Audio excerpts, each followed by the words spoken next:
No, má to 3/4 hodiny, je to jako zkrácený seminář, to otevřený, který měl původně jako 2 hodiny, no, takže je tam kousek vydaný, ale snažila jsem se právě tam dodržet jakoby ten průběh, protože mi přijde, že je to důležitý.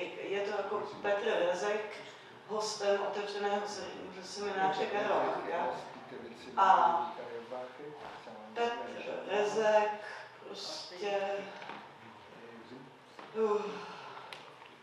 tam přijde s nějakou tezí a chvíli přednáší. Nepustí pana Macha ke slovu. Což je jeho způsob.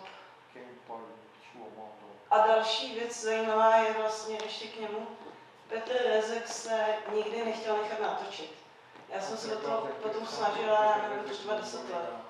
Nebo jako 10 let jsem se to snažila natočit a on mi řekl, a nejsem jediná, běžte si chytat divou zvěř v lese. Jako na tu kameru. Takže vlastně tohle je jeden z mála záznamů s ním smyslem, protože on teda přednášel na AVU, tak je možný, že tam ho někdo natočil, ale jako není to žádný zázrak, je to prostě záznam. Ale je to.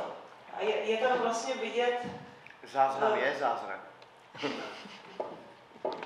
Teď je otázka, jestli máme náladu a čas. Petr Rezek je fenomenolog a Petr Rezek tvrdí, že zachytit realitu na kameru není možné v přirozenosti. Že se ta realita musí stylizovat.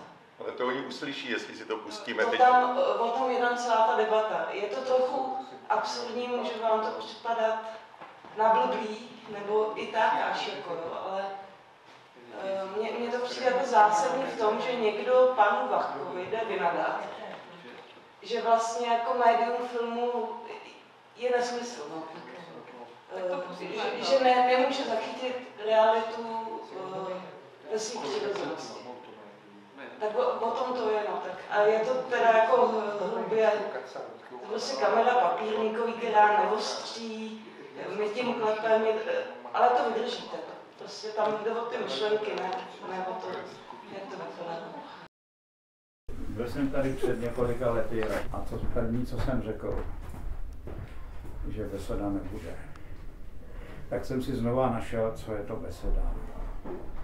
Tak beseda je přátelské setkání, přátelská diskuse. Tak nebude to beseda. Před těmi lety jsem tady taky vlastně nemohl říct, že nebude beseda, a prostě musel jsem něco říci. Tak jsem přečetl svůj text, který je v nějaký knize, a ten se týkal kopyta.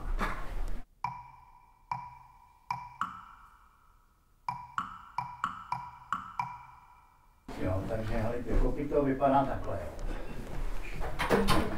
Zapůsobilo to na pana profesora, že tu myšlenku o stavu kopyta a boty, vy to taky nevíte, že jo.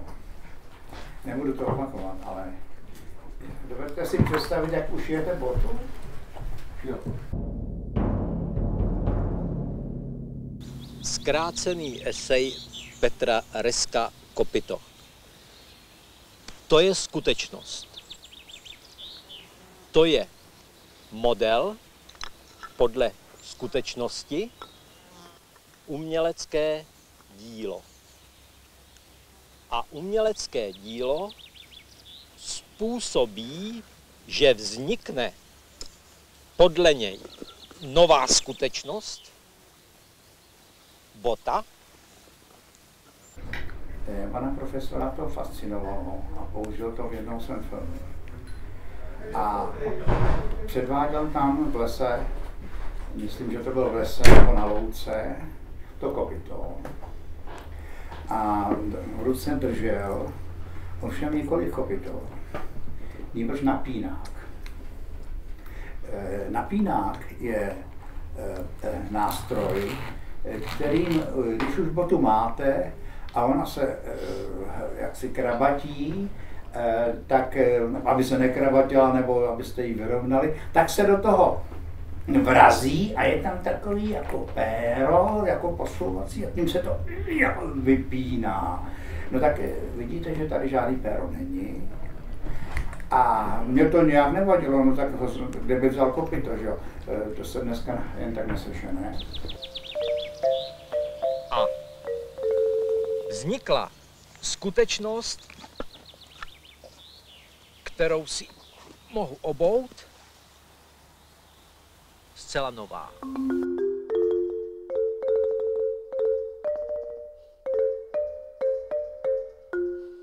Jenže mě došlo posléze, když jsem se na dnešek připravoval, že vlastně v této drobné změně záměny kopyta za napínadlo je vlastně obsaženo tajemství rozhovorů, které pan profesor vede ve svých filmech, totiž, že napíná ty nebožáky, aby je jaksi teda dostal do té své boty, ne kopyta. On má botu. On má botu a do té boty potřebuje, ale to pan profesor pomine, že takhle to dělají všichni a já vám to fakt řeknu ještě obecně, že to je katastrofa. Ale jako to neštěstí, ta záměna toho kopyta z napínák vlastně prozrazuje, do jaké situace se dostávají ti, kteří přistoupí na to, že budou před kamerou, asi většinou, ale tak stačí mikrofon, že budou mluvit. A takový jeden výklad, který bych tady mohl reprodukovat něčí, jak učiniti z toho dotazovaného otroka, on se stane otrokem a já budu tím pánem, který tu situaci diriguje. No, podle potřeby napínák, napnu, uvolním. Já myslím, že žijete v iluzích, No, ale je to hezký. Jo. Podívejte, já mám takovou otázku. Můžu Ne, mít otázku? Ne, to je otázka. A... Ještě ne. Ještě ne? Ještě ne, no. Dobře. To je začátek. Já vás nepustím ke slovu.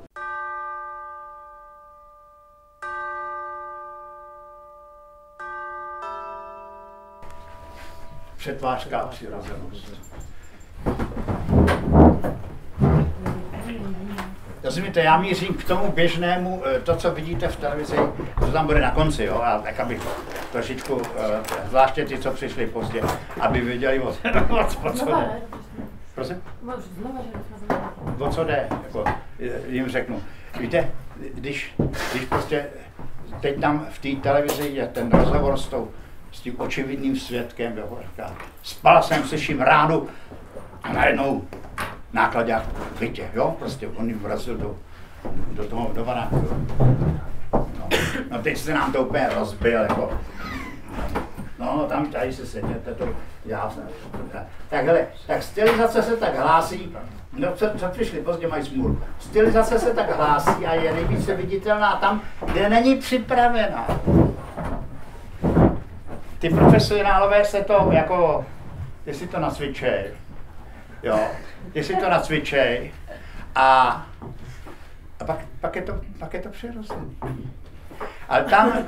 Ale tam, kde stylizace se hlásí a je nejvíce viditelná tam, kde není připravená, jo? Kde není připravená, kde není hraná. Tak to je teze, kterou vám chci dokázat. Je naprosto nepochopitelná. Že stylizace je nejvíce viditelná, nejvíce tam, kde není připravená, kde není hraná. Tak to je myšlenka, kterou vám chci sdělit. No ale máte problém zase, protože jste plnej nestylizovaných buněk, který tady před váma vystupujou, rozumíte, vůbec nás nevšímají, vůbec se nestylizujou, dokonce ani nehrajou. No, a to je ten problém. No, a tehdy vychází najevo, jo, ta stylizace. Ještě chvilku vydržte, už jsme skoro na konci, jo. Je to krátký text. Tak vyprávění paní, jak sousedům věl nákladák do bytu, když mu selhaly brzdy, jo. Spala jsem a najednou slyším ránu, jdu se podívat, vidím, že v okně je auto. Tato paní, jo, teď v televizi to říkáš, jo, tato paní je zahrnuta do stylizované inscenace pravdy, ale neví o tom. Její svědectví má potvrdit zprávu například tiskové agentury, tiskového mluvčího policie a podobně. Je to inscenace pravdy v přímém přenosu. Je to inscenace. V přímém přenosu. Bezprostřednost je tu zasazena do kontextu dokládajících faktů. Ještě jednou, jako při identifikaci mrtvého těla, se dovídáme to, co již víme. No vy víme, že to je Karel, že jo, ale teď se to ještě... Teď...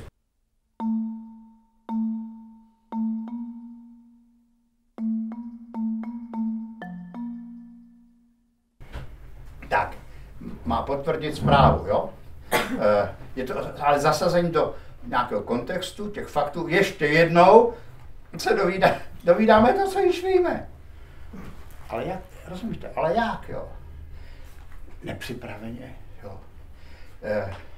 Stylizace se hlásí tam, kde není připravená.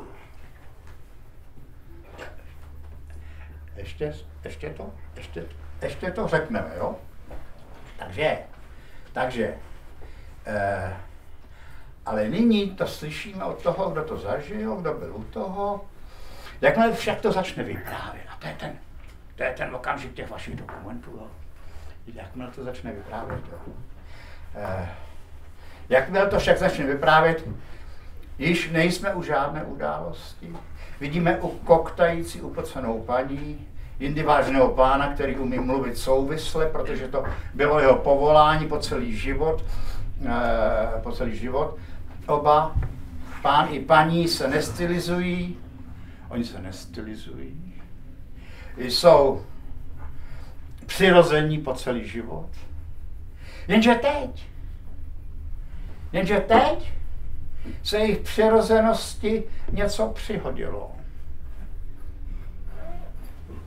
Sedím v okoně, ale vidím auto, jo, bum. No, jenže teď se jejich přirozenosti něco přihodilo. Jejich přirozenost byla zasazena do kontextu inscenování. A proto se stala nepravdivou tečka. Inscenátor se mylně domnívá, že přirozenost může nafilmovat a skrze médium postoupit dál. Nechápe, že sám rámující, vytrhující charakter těchto médií je nyní tím, co je přirozené.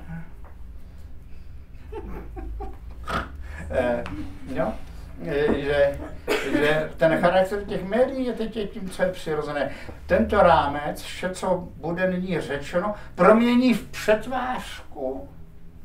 přetvářku přirozenosti. A k tomu mám citát z klasika. Kant v kritice soudnosti má takovou větu, jo. Smějme se prostotě, která se ještě nedokáže přetvařovat. Ta paní, která se referuje o tom nabourání sousedovy kuchyně, se ještě neumí přetvařovat. Je prostá. Smějeme se prostotě, která se ještě nedokáže přetvařovat. No, tak.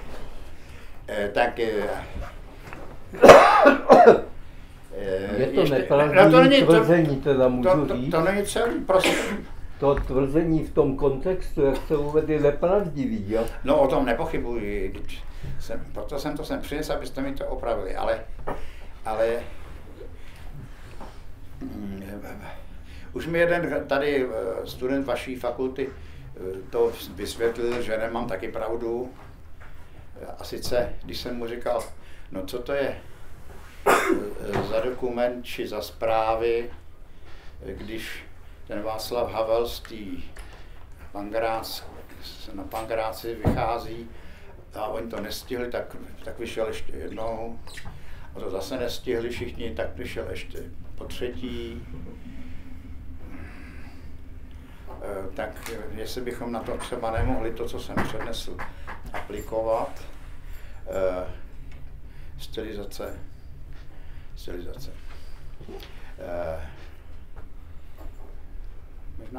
Možná se vůbec nelze jaksi nestylizovat, ale je potřeba to přiznat. Jo. Není přirozenosti, jo. Není přirozenosti nevinnosti v médiu. No, já bych to chtěl jenom vysvětlit, co jste řekl. Můžu? No, a nechcete nechat třeba promluvit ty podřízený? To dělají obvykle, když odmítají, abych se něco zeptal. Nebo abych cokoliv řekl. Jo? Takže tak věc není. Věc je taková, že to, co jste nám líčil tady o té paní a všechno okolo, jste jako vy pozoroval. To znamená, jinak bychom se to nedověděli. Jo? Tím, že jste to pozoroval a líčil jste to, tak nám líčíte něco úplně jiného. Líčíte nám sám sebe. Jo? A to je vlastně to, čemu jsem se občas smál a občas ne. Nejsou ty věci takhle jednoduché, na které jste si je rozložil. No já neříkám, že jsou jednoduchý.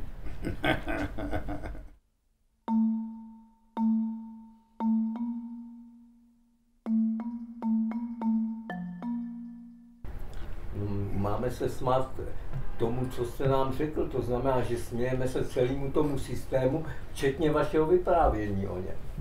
No, tak se smějte. No ne, mě to pobavilo, jo?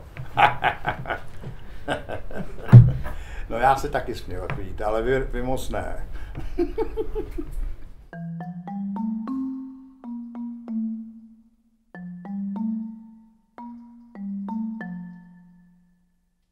Ale rozumíte, nezapomeňte, že ten Immanuel Kant jako taková jako kapacita, že jo?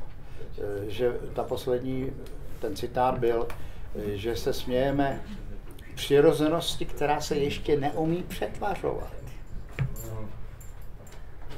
To znamená, neumí hrát, neumí předvádět, neumí se stylizovat. A on říká, že se tomu smějeme. Jak na to přišel ten chlapík? No ale ta věta je asi, smějeme se přirozenosti, která se děje. Rozumíte? A nemůžeme se smát přirozenosti, která se neděje. A tak to je jako klíčový. A když vy se k tomu jako postavíte takhle z dálky a řeknete si, že se to neděje, no tak pak můžete říkat tyhle tvrzení, ale když to vidím v celku, to, co vyprávíte, tak opravdu směšně je to z gruntu, včetně té přirozenosti. No, on to říká jako přesněji. Smějeme se přirozenosti, která se ještě neumí přetvařovat. Německé je tam verstellen, jo? Což jak si znamená, jako, no prostě nejlepší je to přeložit tím přetvařovat, stylizovat, prostě předvádět se jako něco jiného, jo? To je to verstellen. A to je krátká formulace, která nepotřebuje žádné dění. Jo, ta nemusí, ta se vystačí bez toho dění. Takže směšné, no tak co on tím chtěl říct? No, musel mít na mysli, jak říkám, neměl televizi, nic neměl ještě, že? A teď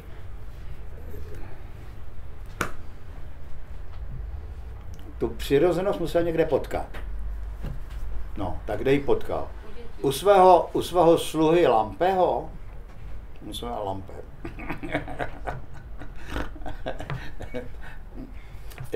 takže jsem mu smál. Já myslím, že to nebude ta situace, že on mu ráno, že ho budí a vaří mu kafe nebo co pil. To že se asi Kant nesmál. Já neznám žádný fenomén, který by, když jste v pořádku, nebyl k smíchu. Včetně vás samýho a mě samýho. To znamená, já tomu nerozumím a když tomu mám zaujmout normální vztah, tak se musím smát, jen se uvidím. Rozumíte? A když se nesměju, no tak se nesměju a stojím teda za prd. Ale víte, ten důraz celého toho, co jsem tady chtěl předvíst, myslím i včetně toho Kanta, není na tom smíchu. Ten smích je až výsledkem nějaký situace, nějakého vztahu, který mluví o přirozenosti a ta přirozenost prostě, když se dá... Jak na to ten Kant přišel, rozumíte, asi měl nějakou známou, že, která se jaksi tu svoji přirozenost prostě, on pořádal doma takový hostiny, jo, tak některé dámy zřejmě předpokládám, že tam tu svoji přirozenost chtěli jako ukázat, jak jsou přirození. Takže se přetvařovali. No právě, že to nedokázali, tak byli směšní. Oni byli upřímně, přirozeně, jak to mám říct, no, prostě oni se právě nedokázali přetvařovat. Když to sedět u stolu znamená se řídit nějakou konvencí a prostě pravidly takže teď no když je neznám nebo neovládám, tak se chovám přirozeně.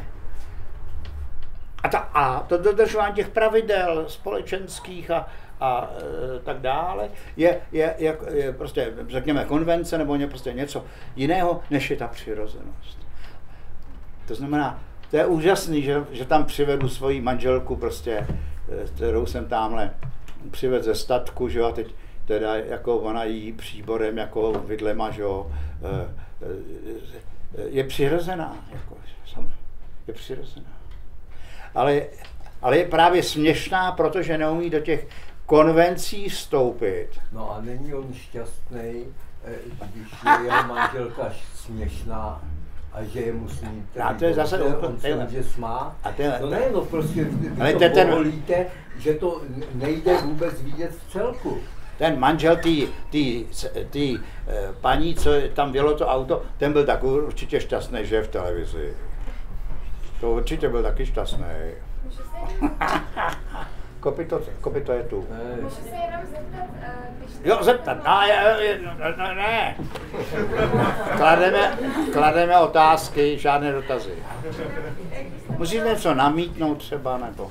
Jo, že všichni jsou směšní. Máme tu možnost těch zpráv, které jsme se shodli docela, že jsou komické, tak kdyby tam ty média využívaly profesionální herce, kteří se umějí přetvařovat natolik dobře, aby vystihli skutečnosti situace, na kterou fungovalo.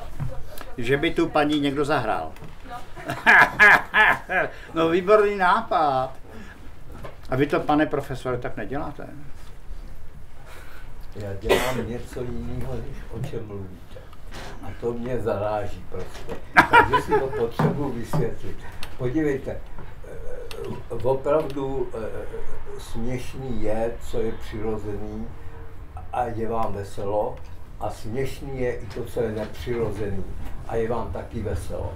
To znamená, že všecko není odvislý z té situace a je odvislý od toho, kdo tu situaci sleduje, co se vám teda děje v mysli. A to znamená, že a ten Kant, protože vím, že není hloupej, tak to takhle určitě nemohl myslet, protože jak si, jestli řeknu dobře tu větu, smějeme se tomu, co se nepřetvařuje. Jo? Dá se takhle zkrátit? No to je možná trošku zkrát ještě, jako, že že se nepředvařuje. Když prostě... Počkejte, počkejte, když jsem tady s váma seděl, no. jo, tak jsme se smáli navzájem, nebo než jsme sem přišli, myslím, tak jsme se navzájem smáli, jak jsme přirozený, nebo... No, já jsem se nevšiml. Takže jsme byli nepřijemní. Tak jsme byli nepřijemní. Protože jsem rád, že vás vidím. To je prostě pro mě potěšení. No tak to je něco, to není smích, to je něco jiného.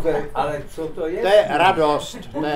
To je radost. Může být vůbec, jak si nezbuzovat vnitřní smích? Může být zlej? Tak jako... A to byla radost, žádný smích. No ale to je to též. Pro mě to je radost, jako tomu říkám vnitřní smích a nemusím se u toho chechtat. Mám z toho radost, já mám radost z toho, co se tady děje. Rozumíte dneska, ale protože mi dáváte jak si zabrat, tak já jsem soustředěný na to, abych vlastně odhalil, co mi chcete říct. No, opravdu celou dobu mám práci. No, já taky. Já mám taky práci. Vidíte? Z toho něco jistě plyne. Ale tak co byste chtěla jako lépe slyšet? Ne, já jenom jestli by to byla teda teoreticky možná odpověď. Že by to hráli? Že pak by to nebylo tak směšné a vlastně by to bylo přirozenější, když by to teda někdo uměl profesionálně podat. No, to je pěkně řečený, opravdu, to skutečně, to by bylo výborné, kdyby to tak dělalo.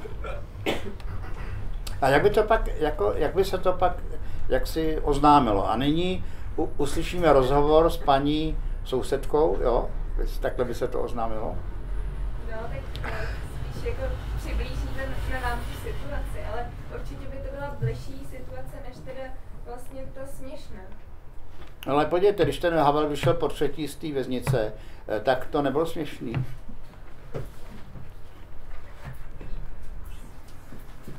A nebyl tam dvojník, nebyl tam herec, byl to on sám. Ale vyšel po třetí, to znamená, už to nebylo jako... Po třetí to už zahrál, i po druhý to zahrál. No, a jsme u toho. No. To znamená, že vlastně teď vidíte naprosto osudovou scénu, která je v podstatě hrozná, že vám stávají vlasy hrůzou. A to znamená, že jako opravdu není se čemu smát. Není se čemu smát, já vidím prostě drama člověka, který prostě chce přenést na národ, že vyšel z věznice. Jo, a to je opravdu teda... No, ne na národ, ale na ty agentury, co tam stály, jo. No prostě... Na svět. Do té televize. Na svět. No, to znamená, víte, já vycházím z toho, že my se buď smějeme, když vidíme ty řady příčin a následků, tak se nesmějeme. To je prostě tragédie vesměs. A když ty řady přesáhneme a jsme schopni se nahlídnout, tak se můžeme chovat mimo ty řady příčin a následků a tak přichází smích. To znamená, že paní, která původně jaksi osudově vykřikla, když jí to auto vletělo do domu a bylo to v tom reálu, tak podruhý, když o tom už hraje, tak je to vlastně otřesný, a přitom ale je to směšný. To znamená, je to směšný proto, že vy najednou začínáte pozorovat ne auto, který vjelo do pokoje, ale systém, který se dá rozvinout kolem auta, které někde vjelo do pokoje. Jo? A to je opravdu, je to otřesný a přitom je to taky směšný. Ale už z toho vyššího náhledu, že se změnilo prostředí pro vjezd auta do pokoje. Jo? Takže pak já se směju, jo? Ale jsem otřesený tou ženskou. Teď jde o to, co ve mně převládne.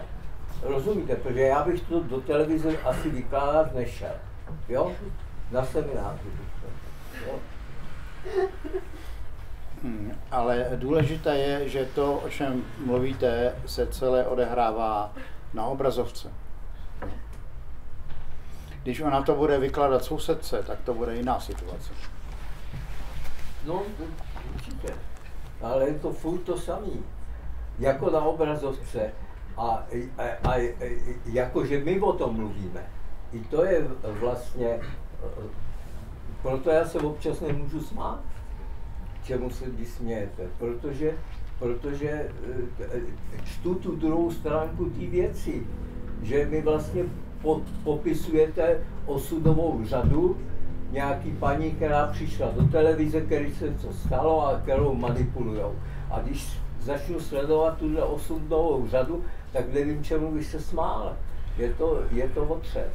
A jinak rozvinuli jsme úvahu nad tím, kde jsou ty hranice stylizace, to je do jaké míry my vůbec můžeme uchopit svoje jednání, jo? V čem teda ty jednání ovlivňují jiná jednání a jestli my se od těch jiných jednání vůbec dokážeme odpojit, jo? A já si myslím, že to vůbec nejde. Jo? Když vy přijdete, anebo kdybyste nepřišel, tak pořád jednáte. Rozumíte? Když se rozhodnete příště nepřijít, tak pořád jednáte, jo? To zase bude na několik let. No třeba, ale je to to, co se ve společnosti jako pořád děje a já nevím, kde jako se stylizuju nebo se nestylizuju. Rozumíte? Protože všechny ty systémy, který nás jako upravují a stylizují, ty vás třeba dovezou sem taxíkem, tramvají, všechno jsou to systémy. Vy potom přijdete slušně oblečený, že jste oblečený v nějakým stylu, máte vyleštěný boty, na to dbáte, rozumíte, já mám sandály, taky na to dbám, jo? A teď prostě ty věci se stýkají v různých jaksi stylizacích, jo? A teď už vlastně to, co jsem já navrhl napřed, že je potřeba mluvit o tom ději, který se skutečně děje, protože všechny děje jsou stylizované, nejsou žádné nestylizované na světě. Stylizujících je strašně moc, jednak je to dav a všichni a jednak jsou to jen někteří, kteří do té stylizace zasahují. Takže teď mě zajímají ty děje. Rozumíte, když jste tohle tady se to popsalo o té paní s tou srážkou, tak mě hlavně zajímá, jak můžou být baraky, které stají tak blbě vedle silnice, no že ty auta do toho vjedou. Jo, to je to, co mě vlastně na tom světě zajímá. Mě zajímají ty systémy. Mě zajímá televize, která pozve ženskou kvůli tomu, že jí vjel do domu dům a nepozve toho Babiše třeba. Jo? Aby se ukázalo, že ten Babiš je nevzdělaný, přestože mluví víc cizích jazyků než já a mnohem líp. Jo? A to znamená, že ta televize by měla ukazovat takovéhle věci a neměla by se zabývat těma hloupostma. Takže začíná se mluvit o systému. A já v tomhle tom, jak bych řekl, proto jsem řekl to, že ten Kant tu věc, protože ta paní je přirozená a on se směje, je vlastně daleko hlubší. On se směje jakýkoliv paní, která je přirozená, protože může mít radost z toho, že je přirozená, protože přirozený chování vede k co nejmenší stylizaci vůči těm systémům, který napadají. Jo? Pokud takovou paní ještě vůbec najde. Jo? A pak už na té paní začne být k smíchu jedině děj. Jo, to je, že ona je třeba kádrová referentka, nebo něco dělá dál. Jo? A bez těch dějů to nedává smysl a ten Kant musel mít i tohle na mysli. Jo? Když si teda představím toho Kanta, jak leží tamhle v tom Královci na zbytku těch výbojů křížových výprav, rozumíte, jako správný Němec, leží v Rusku vlastně. Tehdy to nebylo Rusko, to bylo Prusko. A to znamená, že vlastně tohle jsou děje, které mě baví a neodbil bych to takhle jednoduše, že by ten Kant tohle nevěděl. Dobře, ale přemýšlejte o tom, že ta televize to přináší jako autentickou zprávu, kde ta paní jako přirozeně, jo, prostě jako mimo jakýkoliv kontext mluví a neví, že právě, že mluví v kontextu, jo. Kontextu inscenace, o tohle to běží. Že ten Kant říká, že ta paní se neumí přetvařovat, ale za to se umí přetvařovat to médium. To médium z toho dělá jako toho jako faktickou událost, nebo jak to mám ještě říct, jo? Pravdu. A vidíme z toho, že ta paní se nikdy neuměla přetvařovat, rozumíte? A to je jako pravda, no. Jo? Protože přišla z nějakého domu, tam žije s nějakou rodinou, no. Šla po chodníku, musela, nepůjde si Tak cik. moje odpověď je, ano? Jo, my jsme Česká televize, táhněte, jo? To je odpověď, aby si ta paní udržela svoji přirozenost a nebyla směšná, jo? No ale tak vy tady předpokládáte, že ta televize se bude chovat inteligentně, ale ona se nechová, ona se chová konvenčně. No kdyby jenom inteligentně, asi přímo agresivně, jo? No tak agresivita by musela být doložena nějakou inteligencí. No tak paparazzi jsou beránkové, paparazzi jsou beránkové. Vyhážou jí na schody, jí hodí. No to jsou prostě normální paparazzi, tyhle reportéři. No proč zpochybňujete vlastně přirozenost té paní a ne těch reportérů, když oni jsou No to říkám, teď jsem to tam říkal v obrácení, že se máme smát těm reportérům a ne té paní. Prostě té paní musíme udělat takový školení, jo. Když přijde ta televize, tak je pošlete do háje, jo. Zachováte si a jinak budete zesměšněni. Skoro sami sebou, svojí nevědomostí. Já jsem byl v televizi a necítil jsem se zesměšněný. Vždyť to takhle vůbec není. To mě těší. Nemusí vás to těšit, ale je to tak. No to by mě to těšilo, že by byl takový příklad. No ne, buď si udržíte jakousi integritu, a to znamená, tomu společenství neodpovídáte, anebo si ji neudržíte a pak jste... No Kant vám odpoví, protože se umíte předvařovat. Podívejte se, jednak se neumím nepřetvařovat, jo? Protože nevím, co to je. Rozumíte? Protože mám nějaký úplně jiný axiomy v sobě, podle kterých se řídím, a ty nemají ani s přetvářkou, ani s nepřetvářkou. Jako co my tady děláme, je vy a já, nebo i přetvářku. No jistě, je to divadlo, jo? No a cítíte se... Voilà. No jistě, ale cítíte se, že se přetvařujete, já ne. Já jenom odpovídám ty konvence. Ale rozhodně si nepřipadám přirozeně. No tak protože sem přijdete málo kdy, ale na AVU se určitě připadáte přirozeně. Ne, přirozenost, která se umí přetvařovat, může být přirozená. Tak možná, že se chovám přirozeně, ale s tím dodatkem, že se umím přetvařovat. No, o tom nepochybuji ani o sobě. Takže někdy je zbytečný. Nebyl by to dobrý závěr? No mohl.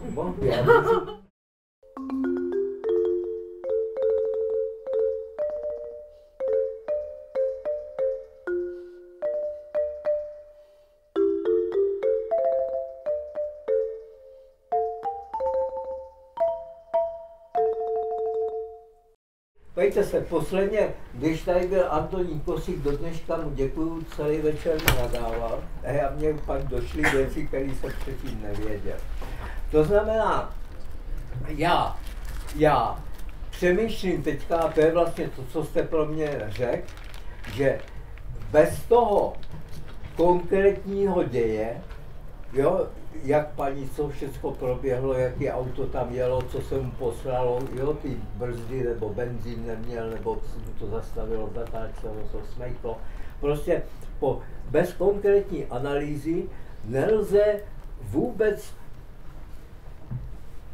se smát jakýmukoliv systému, protože každý systém, když ho konkrétně analyzujete, se ukáže, že je směšný, že je nedokonalý a že my vlastně se snažíme přijít na to, jak by měl fungovat, a vy to zastavíte na té úrovni, že paní jenom protože byla přirozená, a když my všichni víme, že ta paní v ten moment přirozená by nemohla, že byla zase systému sbíraných lidí na vozovkách, kteří do něčeho vrazili, jo, do toho patří.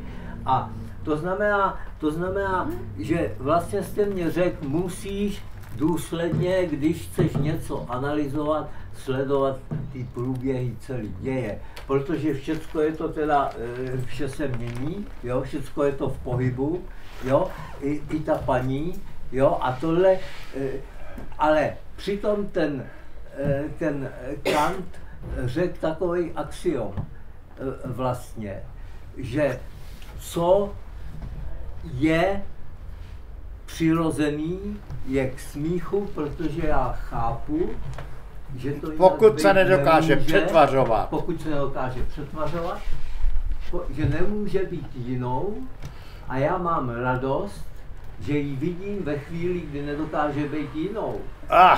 Kde je jako pravdivá, takže mi způsobuje radost ta ženská a to je to, z čeho má radost ten Kant. Rozumíte mě?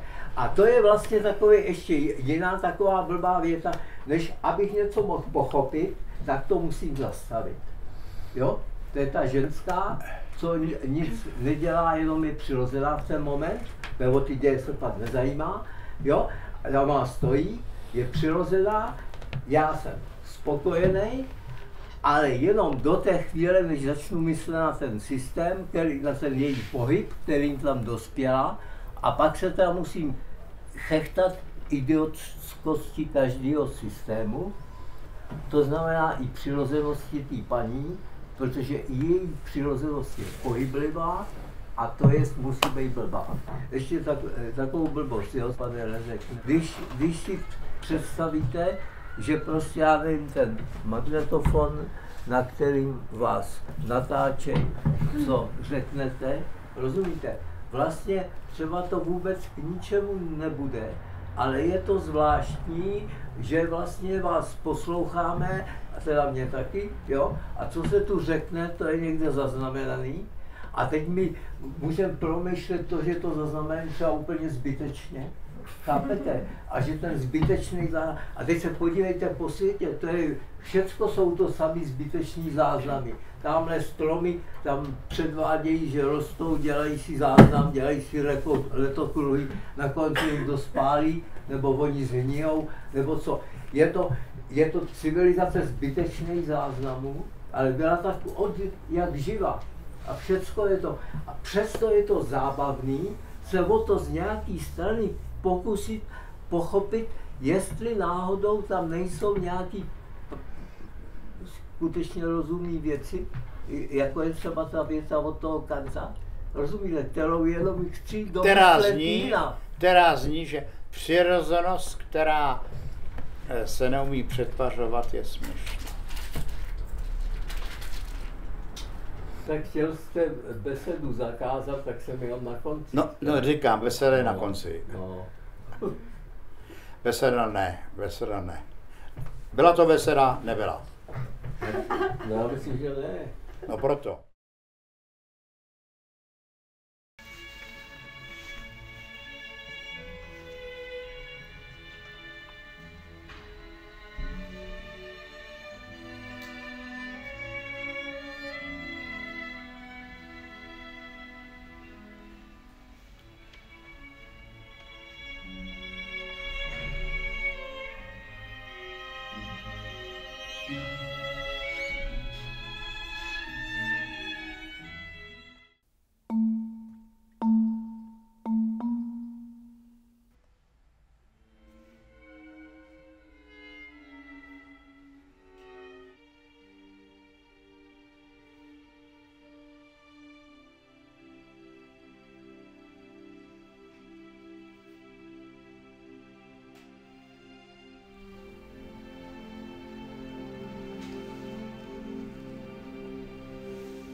Já nevím, co tam všechno je, jako třeba ještě dřív.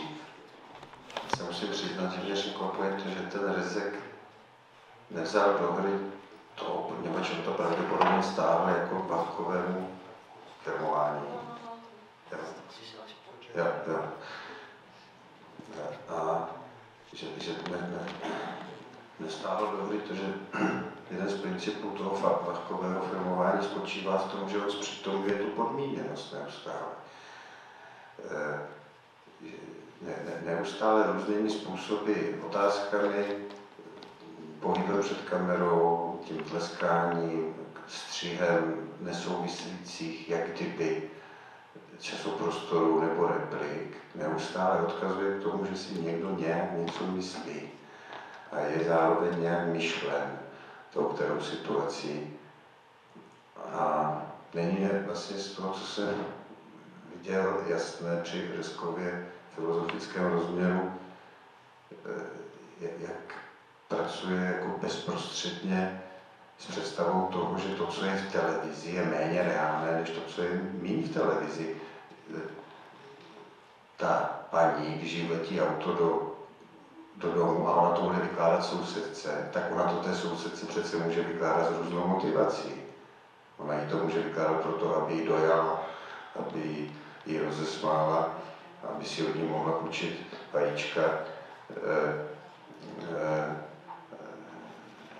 Toto je pro mě principiálně překvapující, protože myslím, že k bankovému filmu, a je to zase ten leitmotiv té reality, která se vždy nějakým způsobem děje a proměňuje, patří to, že on nepřetržitě odkazuje k tomu, že z ničeho ta situace povstává.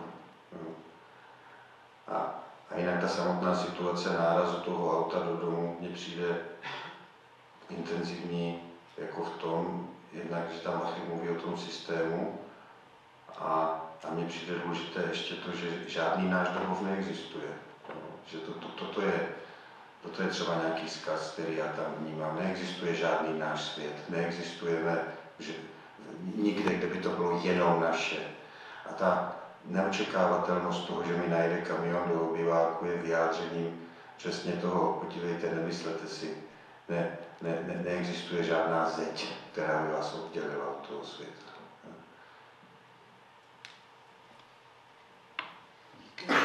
Další pohled, prosím.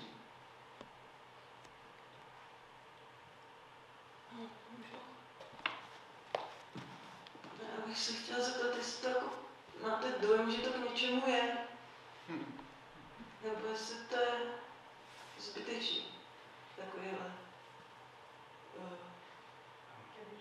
taková debata vlastně.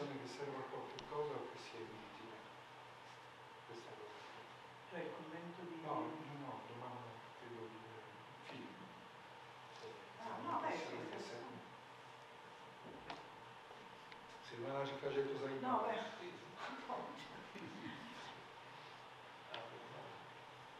Jako zbytečný to rozhodně není, že jo? Oba tam jsou autentiční prostě. Je to pro mě to byla jako velký zážitek a rozhodně prostě tam je tam za sebe Rezek a je tam za sebe Vachek a každý trošku myslí samozřejmě jinak, ale prostě je důležitý ten dialog a je to strašně vzácný. To jako není ta ojedinělá prostě sestava. Je to velmi čitelný.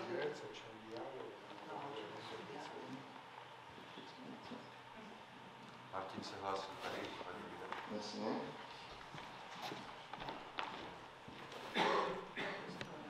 Ta lidská paměť je strašně vrtká záležitost a tuhle to najednou jako je hmatatelný zásadní věc.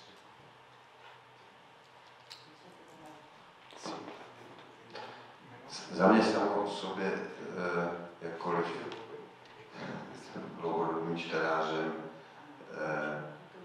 opakovaný Petra Rezka, to je jako zklamání té situace.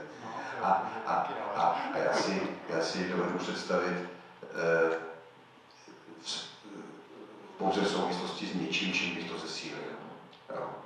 Že bych tady to použil jako východisko, že i takováhle osobnost myslí pro mě vlastně způsobem redukující, takhle redukující. Já tam vidím tu hru přetvářky, jako, ale jako prostě asi možná plánovanou. Jako. Já jsem tam tenkrát nebyl, takže jsem to strašně jako uvítal, teď zrovna nahlídnout a jsem jako úplně jako vytržený, jak vlastně pro Petra Rezka jako ten válcuje. No přesně, já taky. No. To je dost zajímavý, protože komu je blížší Petr Rezek, tak naprosto jednoznačně mi někteří lidé říkali, že pravdu má jednoznačně Petr Rezek. A komu je blížší Vachek, takže se říkal pravý opak, a tady by bylo asi zajímavé se dostat nějakým argumentům. Ale to přece není odpár nebo pohok světu. Ne, tak jsem to nemyslel vůbec, ale pochopení spíš. A ani to nevidím jako válcování, spíš prostě ten Vachek má přirozeně nawet. Vachek prostě přirozeně, jako já si vážím i Rezka samozřejmě velmi, ale Vachek v tomto momentu prostě nad ním. Ale taky v řeči. Jako. Ano, a neví, co, jak na to reagovat. Neumí reagovat na Vachka. Tohle. No, to je celé. No, je pravda, že měl upyto, no. To nevadí, no. Jo. To mohlo naopak pomoct. Naopak se mohl uvolnit, ale měl podle mě jako byl stažený z toho Vachka. Úplně. No, jo. Je to Vachek stačí, že se postaví na kouta. A on tam přišel s tím napínákem vlastně jako... A ten napínák tomu to hrozně totiž zastupuje celou jednu jakoby vrstvu intelektuálů pražských, dejme tomu. A to má pravdu, vlastně ty filmy jsou takový napínáky, jakože jo. My co máme nakoukaný, tak to tam nějak vidíme. Ale vidíme, když dáš někomu, kdo ty filmy nezná, tak ho napíná teda hodně. Tahle debata vznikla tak, že 4 roky jsme Petra Rezka přemlouvali, ať on byl pořád jako líný a měl nějaký plejmluvy a tak. A takhle se na to připravil. Já jsem ho viděl vícekrát Křivouklýho a tady mi připravil naprosto OK. Ale tak to, že ho nepustil ke slovu toho Vachka, tak znamená jako, že nechtěl ho pustit jakoby k jinému hovoru, než jsem si nachystal, že? A vlastně to, co si nachystal, je dost banální. No, přesně. Mně přišlo z toho celého nejdůležitější ta cíla. A to z důvodu, které nechal už jako na každém, nemluvil prostě přes míru, ale to si ponesu, tu cílu.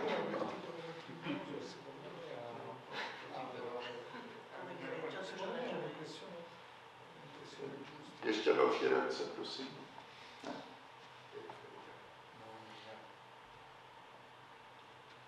Pane profesor, vy jste říkal, že možná nebudete mít už čas, tak kdybyste přispěl. Já mě pan Vachek dal takové okamžitě, že jsem se s tím poprvé setkal, dal takový pocit přemýšlivosti. A to prostě myslím, ten film tak moc pěkně jako ilustroval, jako prostě jako udělal vždycky jako čas před tou předmluvou a vycházel jako z klidu, což mě jako překvapilo u Rezka, že on reagoval hrozně rychle, jako vlastně naskákal mu jako do řeči a bych prostě trochu předpokládal, že spolkne první tři věty a potom prostě pronese jako prostě repliku jako prostě řekněme fungovanější, ale tak prostě myslím, že to jako myslím dobře vystěhovalo jeho způsob, jako že prostě myslím Vachku. Jako moje já nebudu moc asi odpoledne přijít, jako, že, ale moje zkušenost jako s ním vlastně byla v tomhle sále, nebo s vámi všemi, jako, kteří jste z oboru a který ho znáte jako z produkce, nebo znáte ze součinnosti, že jste spolu něco dělali a společně přemýšleli, je prostě vlastně velice exotická, že, protože jako mě pozval na jeden z těch svých seminářů, abych jako tam přednesl něco jako o matematice a o matematice a umění. A což je svým způsobem velice jako řídký jev, jako prostě hodně lidí o tom různě plácá, jako, ale jako, že by prostě něco, že vlastně někam takhle pozve, jako vlastně taky jako v jistém smyslu součinnosti je velice jako řídký jev a já jsem původně ani jsem myslel, jako, že to město dostalo přes Antonína Kosíka, jako, že tady to asi celý spískal, jakože, tak jsem uvažoval, jestli to vůbec má cenu, jako, že jo, a bylo to teda na FAMu, bylo to tady na Smrtelném nábřeží, ale potom jsem se na to vlastně jako těšil a připravil jsem si to a když jsem tam jako přišel, tak to v jistým smyslu nějaký genius věci měl, tak to vypadalo tak, že jsem mluvil úplně o něčem jiným, než to jsem měl jako připravený. Jako, a prostě to přeskočím, o čem jsem povídal, to je docela dlouhý, jako, co si dobře pamatuju. Bylo to asi před 15 lety, nebo myslím, že tak zhruba. Jako, ale co bylo na tom zajímavého je, že pan Verchik se na nic moc neptal, že jo, ale během toho semináře a nějaký lidi se ptali, jako, že jo, a v podstatě nějak jsem se nakonec vrátil k tomu, co jsem chtěl říkat poprvé v začátku. Jsem chtěl říkat, co jsem dělal, jsem spolupracoval s panem Jiřím Čerackým, jakože, takže prostě jsem jako promítnul pár obrázků na konci, si dobře pamatuju, ale potom jsme šli s panem Vachkem po národní třídě a mluvili jsme se dlouho a mě docela překvapil, protože on se ptal furt na něco jiného, než co jsem povídal, jakože, a mě to prostě vyptávalo jako takový velice, jako, neřekl agresivní způsobem, trefným způsobem, to je lepší, trefným způsobem se jako vyptával, jako tak nějak vyzvídal, jak o tom přemýšlím, jako a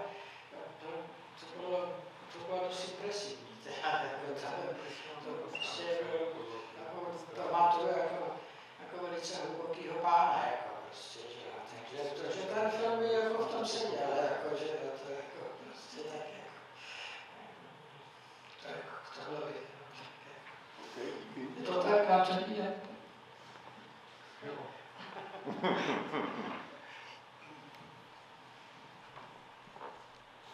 Tak jo, tak jestli už nikdo nechce k tomuhle tématu, tak jdeme na oběd a pokud